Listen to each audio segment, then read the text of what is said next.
हम लोग श्रीमद् भागवतम के तीसरे स्कंद के 16वें अध्याय के 16 और 17 हो सका तो 17 भी पढ़ेंगे आज। हम लोगों ने 15 में पढ़ा था,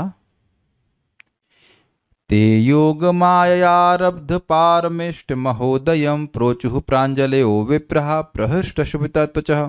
ते वे यानी कि विचार कुमार जिन भगवान का योग माया के द्वारा आरब्ध अर्थात विस्तारित परम मेष्ठ्य मतलब परम ऐश्वर्य का महा उत्कर्ष था, उन ब्राह्मणों ने उन भगवान से हाथ जोड़कर कहा। और वो ब्राह्मण कैसे थे? प्रकृष्ट रूप से हृष्ट थे, क्योंकि वे अब विचार करके समझ गए थे कि भगवान उनसे प्रसन्न ही हैं, उनकी निंदा नहीं कर रहे हैं, और उनकी त्वचा रोमांचित हो गई थी। तो अब प्रश्न होगा, स्वाभाविक सी बात है, प्रश्न होगी क्या बोले, तो उस पर यहाँ पे कह रहे हैं, मेरे पीछे बोलिए। ऋषय ऊचुः न वयम भगवन, इसको सीधा कीजिए इस तरफ, न वयम भगवन विद्मस् तव देव चिकीर्षितम् न वयं भगवन् विद्मस्तव देव चिकीर्षितम् कृतो मेऽनुग्रहश्चेति यद् अध्यक्षः प्रभाषसे कृतो मे अनुग्रहश्चेति यद् अध्यक्षः प्रभाषसे ऋषय ऊचुः ऋषय ऊचुः न वयं भगवन् विद्मस्तव देव चिकीर्षितम् न वयं भगवन् विद्मस्तव देव चिकीर्षितम् कृतो मेऽनुग्रहश्चेति यद् अध्यक्षः प्रभाषसे कृतो मे अनुग्रहश्चेति यद् अध्यक्षः प्रभाषसे। बोलिए। ऋषय ऊचुः ऋषय ऊचुः न वयं भगवन् विद्मस्तव देव चिकीर्षितम् न वयं भगवन् विद्मस्तव देव चिकीर्षितम् कृतो मे अनुग्रहश्चेति यद् अध्यक्षः प्रभाषसे कृतो मेऽनुग्रहश्चेति यद् अध्यक्षः प्रभाषसे।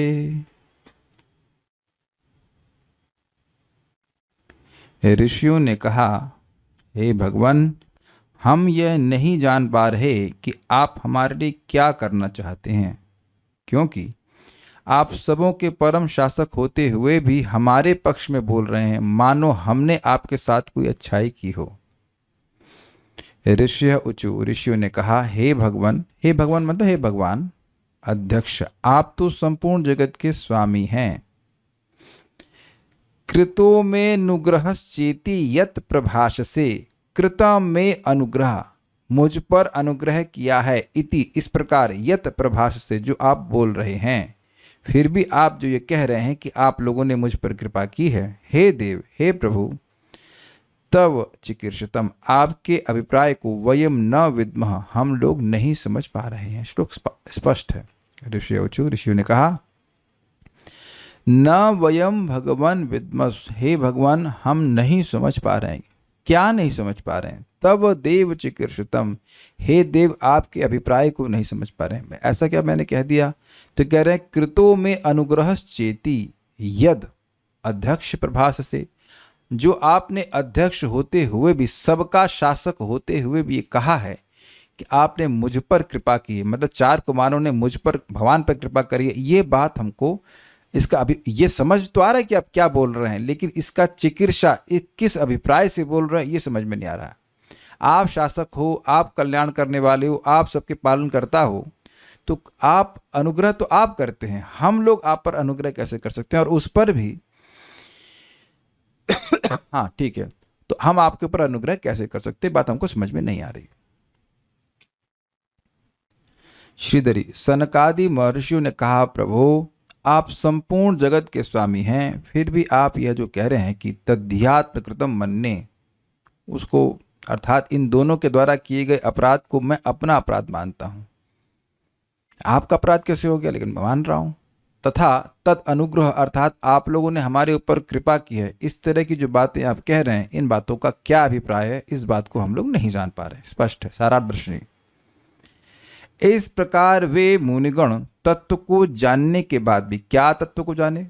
कि भगवान हमसे हमारी निंदा नहीं कर रहे हैं, हमें डांट नहीं रहे, हमसे प्रसन्न है, ये समझ गए। फिर भी श्री भगवान के अभिप्राय को उनके श्रीमुख से सुनने की इच्छा से पुनः प्रश्न रूप न वयम आदि कहते हैं, अर्थात हम ये समझ नहीं पा रहे हैं कि आपका अभिप्राय क्या है। देखिए, हम लोगों ने सुना था कि वो समझ नहीं पाए थे कि अभिप्राय क्या है, फिर विचार करते गए तो भगवान के महाउत्कर्ष को देख करके समझ गए कि हमारा अभिनंदन ही कर रहे हैं, निंदा नहीं कर रहे हैं।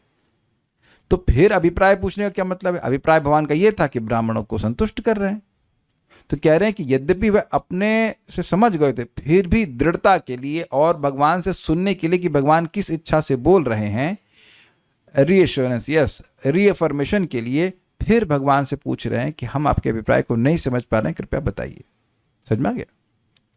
चिकीर्षतम अर्थात आप हम पर अनुग्रह करना चाहते हैं अथवा दंडित करना चाहते हैं।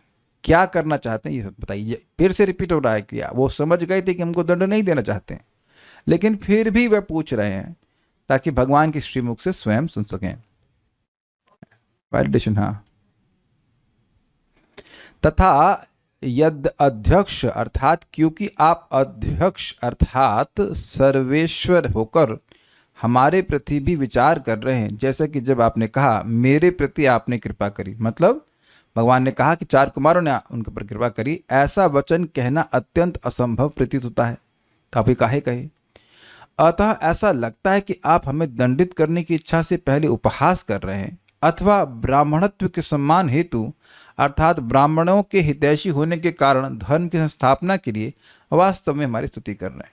तो दोनों बात हो सकती है कि हो सकता है पहले वो स्तुति कर रहे हो, लेकिन पहले उपहास कर रहे हो और फिर दंड देंगे, और या फिर वाकई सम्मान कर रहे हैं, हम समझ नहीं पा रहे हैं। इस प्रकार हम आपके मन के वास्तविक अभिप्राय को जानने में असमर्थ हैं। अतः हम अज्ञ लोग आपसे निवेदन करते हैं कि कृपया हमें अपना अभिमत स्पष्ट रूप से बताएं। यह यहाँ ध्वनित हो रहा है, इसका मतलब क्या है? यद्यपि 4 कुमारों ने ये नहीं कहा कि वे मूर्ख हैं, लेकिन जब वो कह रहे हैं कि हमको नहीं समझ में आ रहा है, तो अब देखिए, समानता कोई बात किसी को कही जाए और वो ना समझ पाए तो उसे क्या कहेंगे? मूर्ख कहेंगे। क्या यार तुम समझ नहीं रही सी बात? तो उसकी एटलीस्ट उस बात को समझने में मूर्खता ही प्रदर्शित होगी, क्योंकि वो समझ नहीं पा रहा इस बात को। तो इसलिए कह रहे हैं ध्वनित है। वह यह नहीं कह रहे कि हम मूर्ख हैं, लेकिन वो इससे ये ध्वनित हो रहा है कि वह कह रहे हैं, मानो वह कह रहे हैं कि हम मूर्ख हैं मानो, और हमको नहीं समझ में आ रही आपकी बात। क्रम संदर्भ। अब बहुत ही जबरदस्त बातें हैं। इन दोनों वैकुंठ सेवकों द्वारा ब्राह्मणों की अवहेलना होना संभव नहीं है, ठीक? और हम ब्रह्मनिष्ठ लोगों में भी सामान्यतः क्रोध नहीं उत्पन्न होता है, विशेषतः वे जो यहां भगवान की भक्ति के कारण पार्षदों के मध्य आए हुए हैं। ये मैं पहले भी प्रवचनों में इंगित कर चुका था, और मुझे प्रसन्नता है कि श्रील जीव गोस्वामी जी की टीका में आपके सामने है। ये 4 कुमार भी समझ रहे हैं कि ये सब कुछ विशेष प्रयोजन से हो रहा है। ये घटनाएं संभव नहीं, ये असंभव घटनाएं हैं। इधर हमारे एक दुखी भक्त हैं क्या, जो कह रहे थे कि कोई भी वैकुंठ में जाकर अपराध करते दिख नहीं रहे हैं, एटलीस्ट नहीं दिख रहे हैं। तो एटलीस्ट वो बाद में सुनेंगे तो समझ में आएगा उनको। तो उनको बड़ी दिक्कत थी कि अरे ये क्या है, वैकुंठ में कोई भी जाएगा और भगवान के पार्षदों को शाप दे देगा। देखिए, बात समझना होगा कि वैकुंठ में अपराध बनता ही नहीं है। अपराध हम तभी करेंगे, हाँ हूँ तो कहाँ हूँ। तो वैकुंठ में अपराध तब बनेगा जब आपके हृदय में अहंकार होगा। जब प्रेम ही प्रेम भरा हुआ है तो फिर अपराध कैसे करेंगे? अपराध मतलब व्यक्ति के हृदय में कुछ प्रेम का अंश नहीं है, तभी कुछ अपराध होने की संभावना है। प्रेम ही प्रेम भरा है, अफेक्शन ही है, सम्मान ही है, तो काहे अपराध हो जाएगा? ये बताइए। ये अपराध होता ही है असम्मान की भावना से। मूल बात असम्मान की है। तो ये जो घटना हुई है ये असंभव घटनाएं हैं। ये जय विजय ने जो उनको रोक दिया ये असंभव था, ऐसा हो ही नहीं सकता। पहली बात तो वैकुंठ कोई ऐसे फर्जी आदमी पहुंच ही नहीं सकता है। ये बात जय विजय को भी पता है। Does that make sense? और जो मैंने फिर रिपीट करूंगा, जो व्यक्ति भौतिक जगत में कभी क्रोधित नहीं हुआ, इस जगत में क्रोधित होने के कितने सारे कारण होते हैं। तो जब कोई व्यक्ति भौतिक जगत में कभी क्रोधित ही नहीं हुआ, वो वैकुंठ में जाकर क्रोधित कैसे हो सकता है? आप बताओ।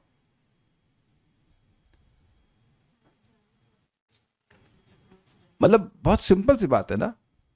निर्माण मोह जित संग दोषाध्यात्म नित्य विनिवृत्त कामा, जो काम से विनिवृत्त हो गए, तो अब जब काम ही नहीं, जब बड़ा भाई ही नहीं है तो छोटा भाई कैसे पैदा हो सकता है? ये थोड़ा समझने वाली बात होगी। तो ये कि भगवान की लीला के प्रयोजन की वजह से हो रहा है, और उस पर भी वो झगड़ा करने नहीं जा रहे हैं, वो भक्ति के कारण जा रहे हैं। वह पहले वैकुंठ नहीं जा रहे थे। ब्रह्मा जी से, अपने पिताजी से डैडी ने बताया कि बेटा, ब्रह्मानंद से भी करोड़ों गुना अधिक जो सुख है वह भगवान की सेवा का है, उनके दर्शन का है, उनके श्रवण कीर्तन का है। तो अब यह सुनकर उनके मन में कुछ भक्ति आई ना। अगर उस समय वो ब्रह्मवादी ही रहे होते तो भगवान के पास जाते ही क्यों? आप मंदिर जाते हैं ब्रह्म का दर्शन करने के लिए, भगवान का दर्शन करने के लिए। तो यू मस्ट अंडरस्टैंड कि जब वो भगवान को देखने गए हैं तो भक्त हैं। अब भक्त के अलग अलग लेवल हो सकते हैं, लेकिन भक्त तो थे ना, तब तो भगवान को देखने जा रहे थे। मेक सेंस ना? तो आए भी भक्ति के कारण है और आए भी भगवान के पार्षदों के बीच में। तो तीनों ही सिचुएशंस में ना तो इनकी इंटेंशन कहीं जाके शाप देने की थी, वो भक्ति से युक्त होकर के आए थे, और ना ही जय विजय के लिए संभव था कि ब्राह्मणों का अपमान करते हैं। ये समझ में आ गया बात? तो ये सारी बातें जो हुई हैं ये सब असंभव बातें हैं, ये हो ही नहीं सकता है। अतः ये आपकी इच्छा ही रही होगी जिसे हम नहीं जानते। समझ में? ये चिकीर्षतम की व्याख्या करते हुए कह रहे हैं कि ये सब के पीछे आप क्या करना चाहते हैं यह हमको नहीं समझ में आ रहा। This is brilliant commentary. चिकीर्षतम की व्याख्या कर रहे हैं, आप कुछ कैच कर पा रहे हैं? चिकीर्षतम का एक अर्थ था कि भाई भगवान हमें डांट रहे हैं कि हमारी निंदा कर रहे हैं, लेकिन एक और चिकीर्षतम की व्याख्या करी गई थी जीव गोस्वामी जी के द्वारा कि यह लोग नहीं समझ पा रहे कि युद्ध लीला के अभिप्राय से भगवान ये सब कार्य करवा रहे हैं।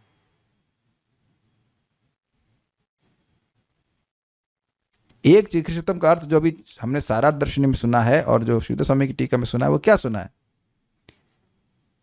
कि प्रसन्न है कि मतलब गुस्सा है, समझ नहीं आ रहा है। लेकिन एक और चिकित्सा का अर्थ है कि भगवान इस लीला से ही क्या करना चाहते हैं, संपूर्ण लीला से क्या करना चाहते हैं, ये हम नहीं समझ पा रहे हैं। क्या आप लोग समझ पा रहे हैं? वही बात हो रही है। भगवान वीर रस का आस्वादन करना चाहते हैं, ये युद्ध आगे करना चाहते हैं, युद्ध लीला करना चाहते हैं, ये और इसके लिए सब लीला हो रही है। ये सब हम नहीं समझ पा रहे हैं, ये सब हम समझ नहीं पा रहे हैं, मतलब समझ ही नहीं पा रहे हैं कि सब इसके पीछे भगवान ऐसा कर रहे हैं। ऐसा नहीं कह रहे कि युद्ध लीला कर रहे हैं हम समझ नहीं पा रहे, नहीं नहीं, वो समझ ही नहीं पा रहे कि भगवान ये करवा क्यों रहे हैं, ये सारा बवाल हो क्यों रहा है, ये सब क्यों हो रहा है।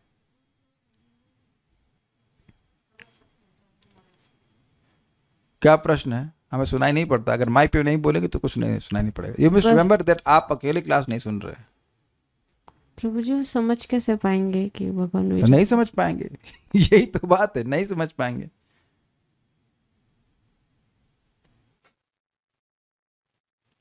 कव्योपि मोहित, भक्ति क्या नाम है, भीष्म पितामह जी बोलते हैं कि मोहयंती कवयोपि ही, कि किस प्रयोजन से भगवान क्या करना चाहते हैं, इस संबंध में कविजन भी मोहित हो जाते हैं। इसलिए एक बात आप समझ लीजिएगा, बड़े सुंदर शिक्षा आ रही है फॉर डिवोटीज। एक शुद्ध भक्त भगवान की इच्छा को समझ न पाए लेकिन भगवान की इच्छा को स्वीकार कर लेता है। ये बहुत, हम लोग तो ऐसे हैं नहीं, लेकिन बहुत गंभीर है ये। आप हमेशा अपने या दूसरे भक्तों के जीवन में कुछ विपरीत क्यों हो रहा है उसको समझ नहीं पाएंगे, लेकिन स्वीकार कर लेते हैं भक्त, झगड़ा नहीं करते भगवान से कि भगवान गलत कर रहे हैं। बड़ी सुंदर कोटेशन हमको सुएशा माता जी ने आज भेजी थी, बहुत सुंदर, और वो इस प्रकार से है, बड़ी सुंदर है। आई एम सो इन, मतलब कोटेशन ये था, when the replacement from God arrives you will forget what you lost. When the replacement from God arrives, you will forget what you lost. अगर भगवान कुछ आपसे छीनते हैं और उसके बदले में कुछ देते हैं तो वो इतनी अच्छी वस्तु देंगे कि जो आपने खोया है वो आप भूल जाएंगे। वेदवादी इस बात का समर्थन करती हैं कि नहीं? आप जिस घर में बैठी हुई हैं उसको देखकर भी समर्थन नहीं करती हैं। हम जिस पिछले घर में रुके हुए थे, बड़ा अब समझ में आता कि कैसे बड़ी कठिनाई में रह रहे थे, बड़ी तपस्या कर रहे थे, और वहाँ पे मकान मालिक बोला 3 महीने बाद हम आ रहे हैं, आप खाली कर दीजिएगा, जबकि बोले थे कि 5 साल तक नहीं आएंगे। या घर पे हमेशा रह लो, तो हम लोग को थोड़ा सा क्रोध भी आया और हम लोग अरे ये क्या हो रहा है। लेकिन अगले दिन ही next morning, I think next morning ना, अगले दिन ही भगवान ठाकुर जी इतना सुंदर हमको व्यवस्था करके दे दी है, बिजली भी नहीं जाती है, नेट भी है, सब सारी व्यवस्था है। तो घर वो खाली तभी याद आता जब याद करते कि अरे हाँ तो बड़ा मुश्किल से रह रहे थे, और वहां पे सोच रहे थे कहाँ जाएंगे, यहीं रहेंगे, क्या करेंगे, लाइक दैट। हमको बहुत अच्छी बात लगी। तो इतना बात समझ लें कि भक्ता नाम शम अभिप्सतः, हमेशा भगवान अपने भक्तों को आनंद ही देना चाहते हैं। यद्यपि एक स्टेज पे आपको समझ में नहीं आया कि भगवान ऐसा क्यों कर रहे हैं। नारद जी के संग देख लीजिए, 5 साल की माँ, 5 साल के थे, माँ मर गई, लेकिन उसी जन्म में देखिए कैसे भगवान के पार्षद बन गए, एक मतलब उसी जन्म के जन्मांतर में। तो खैर वापस पॉइंट पे आते हैं। अतः ये आपकी इच्छा रही होगी जिसे हम नहीं जानते हैं, लेकिन इसका विरोध नहीं कर रहे हैं। ये देख रहे हैं आप किस उद्देश्य से ये कार्य कर रहे हो ये नहीं समझ में आ रहा है, लेकिन जैसी इच्छा हो आपकी वैसे करिए। आगे और भी ये सब बातें पुष्ट होंगी। अच्छा, जिसके कारण जो अघटनीय है वह घटित हो गया है। समझे बात? आपकी वह इच्छा जिसके द्वारा, मतलब क्या है हमको नहीं समझ में आ रहा है, लेकिन ये जो इच्छा है इसी वजह से जो असंभव है वह संभव हो गया। क्या असंभव है बताइए विद्यार्थी, क्या असंभव है बताइए?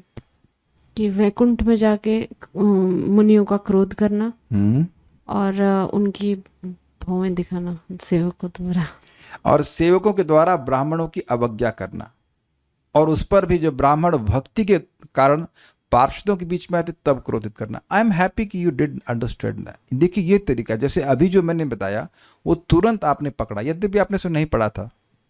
यह देख करके प्रसन्नता होती, क्योंकि चीज़ें कोई मुश्किल नहीं है, ऐसा नहीं कि बहुत कॉम्प्लिकेटेड है। हाँ, मन को यहाँ रखेंगे क्लास में तो समझ में आ जाएगा।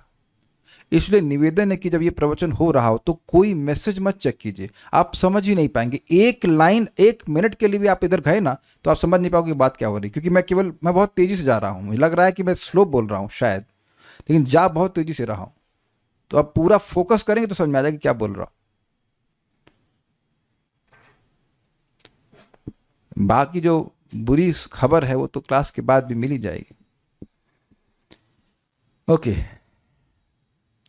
इसका कारण कहते हैं, मतलब ये जो असंभव चीज है ये हो जा रही, इसका कारण क्या है? तो कह रहे इसका कारण कहते हैं कि आप अध्यक्ष हैं, अर्थात अंतर और बाह्य रूप से भी सर्वेश्वर होने से सब कुछ अन्यथा करने में समर्थ है। अन्यथा मतलब ऐसा नहीं हो सकता है, लेकिन अन्यथा मीन्स समथिंग एल्स हैपेंस। तो आप अंदर हमारे बैठे हुए हैं, पार्षदों के अंदर बैठे हुए, सब जगह बैठे, कुछ भी किसी को प्रेरित कर सकते हैं करने के लिए। क्या कर सकते हैं? अंदर से बाहर से सबको चला रहे हैं।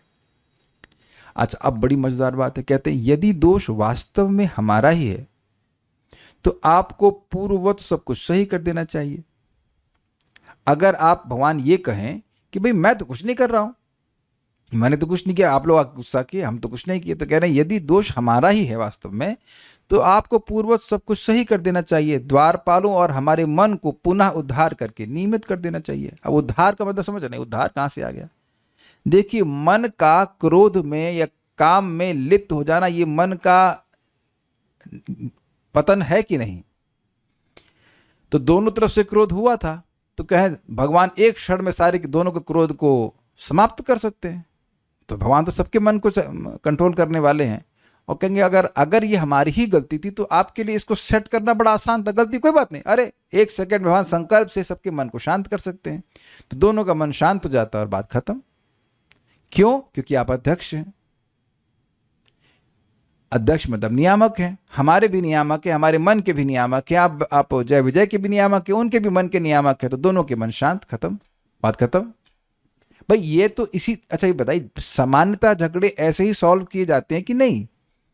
अरे भाई शांत हो जाओ, शांत हो जाओ, कोई बात नहीं, ये बोला जाता है कि नहीं? 2 लोग झगड़ा कर रहे होते हैं, अब पिताजी या जो श्रेष्ठ लोग आते हैं वो कहते हैं शांत हो जाओ, शांत हो जाओ, शांत हो जाओ, खत्म हो गई बात।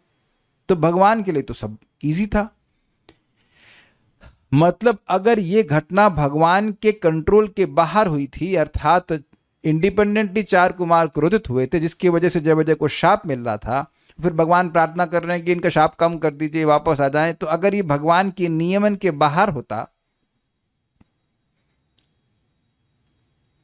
हो, मतलब भगवान के नियम, मतलब भगवान की इच्छा से नहीं हो रहा है, आप मतलब किसी भी अन्य कारण से हो रहा है, तो भगवान उसको भी अन्यथा कर सकते हैं। जो भी घटना हुई उसको सब सेटल कर देते, दोनों के मन को शांत कर देते, लेकिन ऐसा भी भगवान ने नहीं किया। आपकी इच्छा पूर्ण होनी चाहिए, क्योंकि आपने कहा कि यह आपकी मुझ पर कृपा होगी यदि मेरे पार्षद शीघ्र मेरे पास वापस आ जाएं। फिर से पढ़ते हैं, आपकी इच्छा पूर्ण होनी चाहिए क्योंकि आपने कहा कि यह आपकी मुझ पर कृपा होगी, मतलब 4 कुमारों की भगवान पर कृपा होगी यदि मेरे पार्षद शीघ्र मेरे पास वापस आ जाएं। हाँ, पॉइंट क्या है कि भगवान की इच्छा ये है कि उनके पार्षद वापस आ जाएं।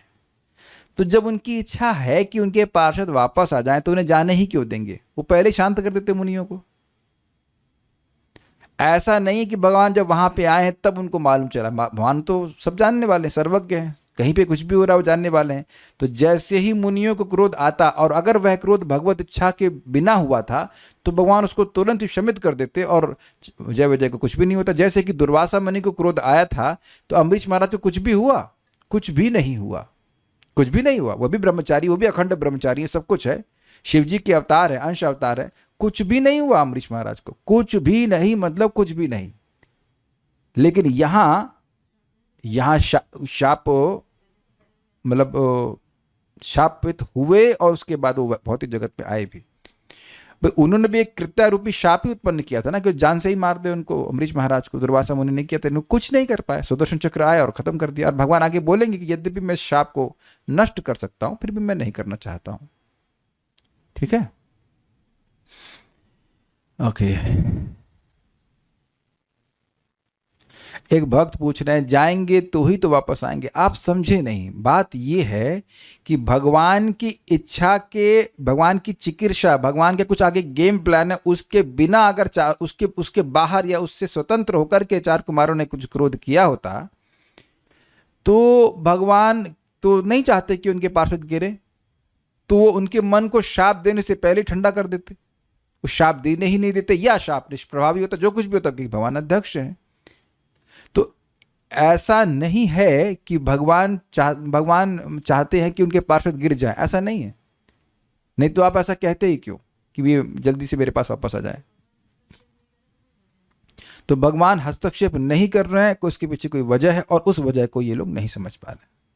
तात्पर्य, मुनिगण यह जान गए कि पुरुषोत्तम भगवान जो सबों के ऊपर है, इस तरह बोल रहे हैं मानो उनसे कोई गलती हो गई हो। अतएव उनके लिए भगवान के शब्दों को समझ पाना कठिन हो रहा था, किंतु वे यह समझ गए कि भगवान ऐसे विनीत स्वर में इसलिए बोल रहे हैं जिससे वे अपना सर्व दयामय अनुग्रह उन्हें दिखा सकें। अब अगला श्लोक देखते हैं। ब्रह्मण्यस्य परम दैवं ब्राह्मणः किल ते प्रभो।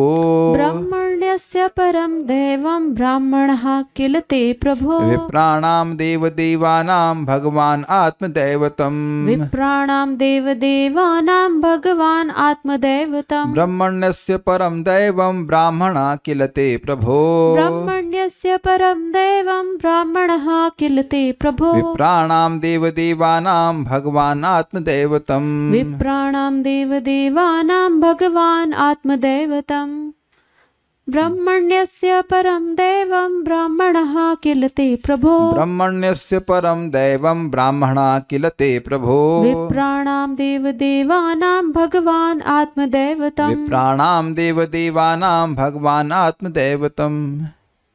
हे प्रभु, आप ब्राह्मण संस्कृति के परम निदेशक हैं। ब्राह्मणों को सर्वोच्च पद पर आपके द्वारा माना जाना अन्यों को शिक्षा देने के लिए आपका उदाहरण है।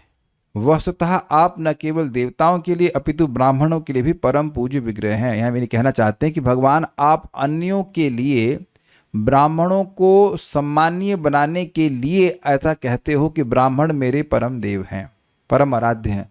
नहीं तो आप ही ब्राह्मणों के परम आराध्य हैं, आप ही उनके परम पूज्य विग्रह हैं, ये कहते हैं। ठीक, ऐसा वास्तविकता नहीं कि ब्राह्मण आपके परम आराध्य हैं। हे प्रभु, ब्राह्मणस्य, आप ब्राह्मणों के परम हितकारी हैं। ब्राह्मणा तथा ब्राह्मण ते परम दैवम, आपके सर्वोच्च आराध्य हैं। यह किल, लोक शिक्षा के लिए आपने कहा है। तो किल एक अव्यय पद है। अव्यय का मतलब उसके रूप नहीं चलते हैं, जैसे रामः रामौ रामान ऐसा करके किलौ किला किलह किलौ किलान ऐसे करके नहीं चलता है। किल रिमेन्स किला, मतलब अथ किला। तो किला का प्रयोग होता है क्या के अर्थ में। क्या ब्राह्मण आपके परम देव हैं? क्या उत्तर होगा इसका, बताइए वेदवादिनी। क्या ब्राह्मण आपके परम आराध्य हैं? जिस तरह से मैं पूछ रहा हूं कुछ समझ पा रहे हैं? नहीं, इन द सेंस भगवान के कोई देवता ब्राह्मण नहीं हो सकता। अपने देवता की सृष्टि आदमी खुद करता है क्या? अगर मान लीजिए आप शिव जी की पूजा करते थे तो शिव जी के बाप हैं हम लोग, क्या शिव जी की सृष्टि करने वाली है? ये तो लॉजिक नहीं बनता है ना कि जिसकी सृष्टि आप कर रहे हो उसको आप, वो आपका देवता हो गया। कुछ समझ पा रहे हैं बात? तो ये किला शब्द से देखिए, इसको डेरिवेशन समझिए। किल का मतलब लोक शिक्षा नहीं होता है, लेकिन यहां इसका अभिप्राय लोक शिक्षा है। किल का अर्थ होता है क्या। तो प्रश्न उठाया जा रहा है कि क्या ऐसा है कि ब्राह्मण आपके परम देवता हैं? ऐसा नहीं है, लेकिन लोक शिक्षा के लिए आपने ऐसा कहा है। जैसे मैं कहूं कि क्या भगवान को गृहस्थ धर्म पालन करने की जरूरत थी? भगवान जब गृहस्थी स्वीकार किए तो गृहस्थ धर्म का पालन किए। तो मैं प्रश्न करूं तो क्या भगवान को गृहस्थ धर्म या क्षत्रिय धर्म पालन करने की जरूरत थी? उत्तर क्या होगा? नहीं। लेकिन भगवान ने ऐसा किया तो उसका उस प्रश्न से ये डिराइव किया जाए कि भगवान ने इसलिए किया ताकि लोक को शिक्षा मिले। भगवान ने गीता में स्पष्ट कहा है कि मेरे लिए कोई भी कर्तव्य त्रिषु लोकेषु किंचन नाना वाप्तम अवाप्तव्यम त्रिषु लोकेषु कंचना करके श्लोक है भगवद गीता में। भगवान ने बताया है कि तीनों लोकों में मेरे लिए कोई कर्तव्य नहीं है। नामे पार्थस्ति कर्तव्यम त्रिषु लोकेषु किंचना नाना वाप्तम अवाप्तव्यम वर्त एवच कर्मणि। यही श्लोक है कि तीनों लोकों में हे पार्थ मेरे लिए कुछ भी कर्तव्य, कुछ भी करणीय नहीं है। ऐसा कुछ नहीं कि मुझे करके मुझे प्राप्त करना है, फिर भी मैं अपने कर्मों में प्रवृत्त रहता हूं ताकि लोगों के लिए उदाहरण बन सके। क्योंकि यदि यद आचरित श्रेष्ठस् तत्तदेवेतरो जनः स यत् प्रमाणम कुरुते लोकस् तद अनुवर्तते। जैसे श्रेष्ठ लोग करते हैं वैसा ही उसके जो नीचे वाले लोग हैं वो काम करते हैं। तो इसलिए भगवान का यह कहना कि ब्राह्मण उनके परम देवता हैं, ये बात ठीक नहीं है। क्यों? विप्राणाम देव देवानाम भगवान आत्मदैवतम। वास्तविकता यही है कि ब्राह्मणों, विप्रों के, ब्राह्मणों के और देव देवानाम देवताओं के देव आराध्य ब्रह्मादि देवताओं के लिए, ये समझ पा रहे हैं देव देवानाम का अर्थ?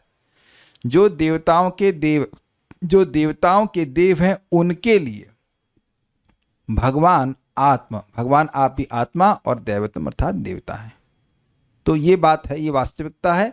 हम आपके देवता नहीं हो सकते। ब्रह्मण्यस्य परम दैवम, ब्रह्मण्यस्य जो हे भगवान आपके लिए जो ब्राह्मणों के हितकारी हैं उनके लिए ब्राह्मणा परदैवम किल ते प्रभु मतलब आपके लिए प्रभु क्या ब्राह्मण परम देव हैं? नहीं नहीं, ऐसा कैसे हो सकता है? आप इसको लोक शिक्षा के लिए करते हो क्योंकि आप ब्राह्मणों के हितकारी हो। भाई भगवान अगर ब्राह्मणों को आदर नहीं करेंगे तो अन्य लोग कैसे करेंगे? आपको समझ में आना चाहिए कि जब वो कह रहे हैं कि मैं ब्राह्मणों की चरण रज को अपने मुकुट के ऊपर धारण करता हूं तो बाकी लोग क्या सोचेंगे? अरे जब भगवान ब्राह्मणों को इतना आदर देते हैं तो हम लोग को देना चाहिए, है कि नहीं? कुछ समझ में आ रहा है बात? पर जब आपने सुना था कि भगवान भक्तों के मुख से अधिक प्रसन्नता से ग्रहण करते हैं तो मन में भाव आया होगा कि कोई भक्त हमारे घर में आएगा तो हम सम्मान से उसे भोजन कराएंगे। तो ये आपको शिक्षा मिल गई कि नहीं मिल गई? लेकिन इसका अर्थ यह नहीं कि भगवान ब्राह्मणों से प्रेम नहीं करते हैं, लेकिन इसका अर्थ यह भी नहीं है कि ब्राह्मण जो है वो भगवान के देवता बन जाते हैं। उनका भाव भगवान का है और भगवान सम्मान से ब्राह्मण को देखते हैं, बहुत कृतज्ञ भी हैं भगवान ब्राह्मणों के प्रति कि ब्राह्मण वैष्णव भगवान का यश गा करके लोगों का उपकार करते, वो सब बात सत्य है। लेकिन स्वरूपतः तो भगवान के देवता ब्राह्मण नहीं हो सकते हैं ना, क्योंकि ब्राह्मणों की सृष्टि भगवान स्वयं करते हैं। क्लियर है? इसी बात को कह रहे हैं विप्राणाम देव देवानाम भगवान आत्मदैवतम। विप्राणाम ब्राह्मणों का और देव देवानाम देवताओं के भी देव जो ब्रह्मा आदि हैं महान देवता उनके भी भगवान, हे भगवान आप आत्मा अर्थात परमात्मा है और दैवतम अर्थात देवता हैं, उनके ही उपास्य हैं। तो इसलिए आपका यह कहना कि ब्राह्मण आपके परम देवता, ये बात हमको समझ में नहीं आ रही। अब उल्टा बात क्यों कह रहे हैं? श्रीधरी, किल इस अव्यय पद के द्वारा संसार के जीवों को शिक्षा देने के लिए सूचित परमार्थ का निरूपण सनकादि महर्षियों ने विप्राणाम इत्यादि श्लोक के उत्तरार्ध से किया। उत्तरार्ध मतलब पूर्वार्ध, बाद वाले बात, ठीक है। वास्तविकता यही है कि आप श्री भगवान ही ब्राह्मणों के परम दैवत यानी परम आराध्य हैं। ये दूसरी बात है कि संसार को शिक्षा देने के लिए आप यह मानते हैं कि ब्राह्मण मेरे आराध्य हैं। ब्राह्मण तथा ब्रह्मा आदि देवताओं की आत्मा भी आप हैं और आप परम आराध्य भी हैं। स्पष्ट है। सारार्थ दर्शनी, भगवान के श्रीमुख से निकले वचनों की गूढ़ता का विस्तार पूर्वक वर्णन करते हुए वह यह श्लोक कहते हैं, ब्राह्मणस्य अर्थात ब्राह्मणों के हितकारी होने के कारण, ब्राह्मण्यता अर्थात ब्राह्मण रक्षण के अपने गुण के द्वारा ही ब्राह्मण आपके लिए देवता स्वरूप हैं। क्या मतलब है? क्योंकि आप ब्राह्मणों की रक्षा करने के गुण से सदा युक्त रहते हैं, इसलिए आप ब्राह्मणों का सम्मान करते हो, इसलिए आपके लिए ब्राह्मण देवता स्वरूप हो गए हैं। स्वरूपतः ब्राह्मण आपके लिए देवता स्वरूप नहीं है, लेकिन आपका गुण है कि ब्राह्मणों के अत्यंत सम्मान करते हो, उनकी रक्षा करते हो, उनका सम्मान करते हैं, इस कारण से ब्राह्मण आपके लिए देवता समान हो गए। ये लैंग्वेज समझ में आई? ब्राह्मण्य मतलब ब्राह्मणों के हितकारी। देखिए, जब कोई व्यक्ति मान लो किसी के हित में लगा हुआ, तो वो जो व्यक्ति जिसके हित में वो लगा है, वो निम्न भी क्यों ना हो, लेकिन जब लगातार निरंतर उसके हित में लगा ही हुआ है, तो उसके प्रति समर्पित दिखेगा कि नहीं दिखेगा? जैसे आप कह सकते हैं कि जैसे कुछ कुछ डॉक्टर होते हैं, वो निस्वार्थ कार्य करते हैं, तो वो कहते हैं या मान लेते कि भाई इनके लिए तो पेशेंट्स ही भगवान है। ऐसा वो बोलते, भगवान नहीं हो सकता, लेकिन इतना ज़्यादा वो हित में लगे रहते हैं, डेडिकेटेड होते हैं, तो इसकी वजह से ऐसे लोग बोल देते हैं या स्वीकार कर लेते हैं कि भाई इनके तो भगवान जो हैं ये तो पेशेंट ही हैं। ये आप मेरी लैंग्वेज समझ पा रहे हैं? ऐसे हैं, ऐसे लोग होते हैं। तो उसी प्रकार से करें कि भगवान इतना ब्राह्मणों के हित में सोचते हैं, इतना कार्य करते हैं, इतना सम्मान को देते हैं, इस कारण से ब्राह्मण देवता जैसे हो जाते हैं भगवान के लिए। अन्यथा स्वरूपतः कोई भी ब्राह्मण भगवान के लिए देवता नहीं हो सकता है।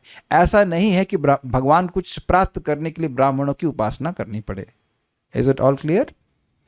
देखिए, जैसे भगवान स्वयं नारद जी आते हैं द्वारका में, और भगवान उस समय रुक्मिणी जी के साथ होते हैं, तो वहाँ अपना स्थान छोड़ करके नीचे आ जाते हैं, उनके चरणों को धोते हैं, उसके बाद उनको अपने आसन में बिठाते हैं, फिर उनके चरणों को धोते हैं। रुक्मिणी जी उनको चामर धुला रही होती, किनको? नारद जी को। तो अब वो उनके ऐसा लग रहा है कि भगवान नारद जी को बिल्कुल देवता की तरह पूज रहे हैं।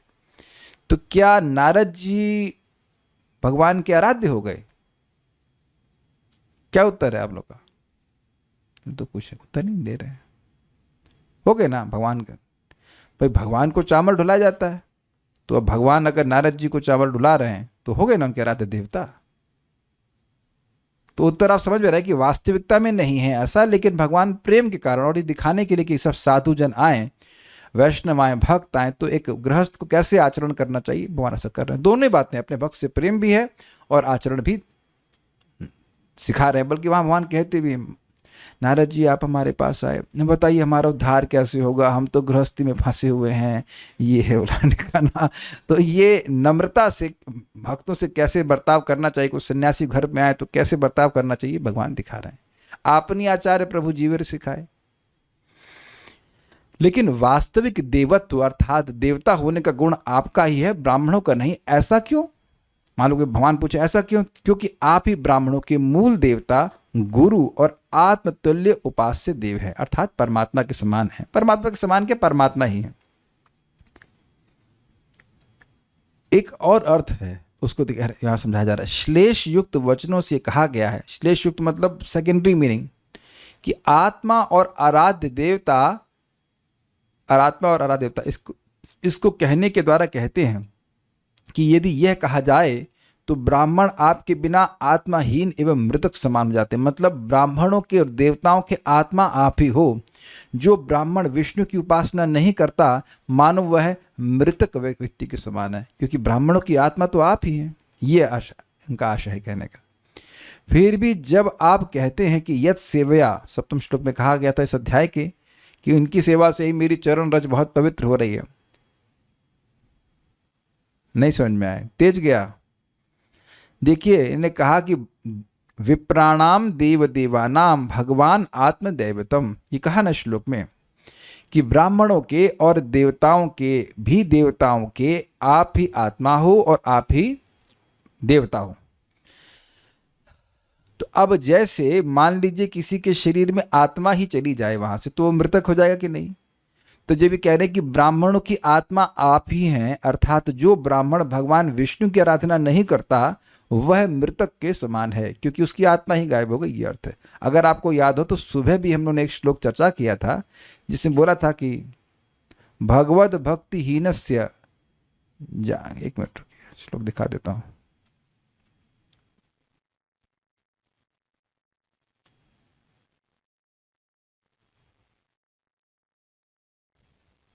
भगवद भक्तिहीनस्य जाति शास्त्रम जपस्तपः अप्राणस्यैव देहस्य मंडनम लोकरंजनम।